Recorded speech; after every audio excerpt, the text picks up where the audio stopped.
大家歡迎收睇2025年10月4號星期六凌晨2點嘅颱風速報，現時時間係凌晨1點50分，1號戒備信號現正生效。我哋而家嚟睇下最新風暴消息。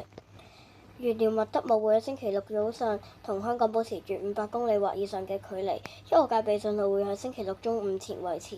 按戰時預測路徑，麥德姆會逐漸增強並靠近雷州半島以及海南島東部一帶。本港風力會喺星期六稍後逐漸增強，天文台會考慮喺星期六，即係聽日嘅下午初時發出3號風球。隨住天文台會視乎麥德姆嘅強度、預期嘅烈風圈與珠江口嘅距離及本地風力變化，評估是否需要發出8號風球。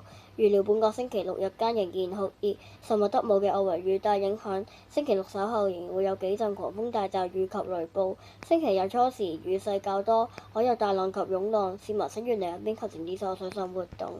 好啦，咁我哋講咗咁耐嘢啦，我哋而家就嚟睇個風暴路徑啦。現時凌晨2點，強烈熱帶風暴麥德姆已經喺香港之東南約600公里範圍啦。咁我哋而家嚟睇路徑概率預測預報圖。好啦，咁我哋呢節嘅颱風速報就到呢度啦。咁我哋呢就聽朝早8點嘅颱風速報再見，係咁先，拜。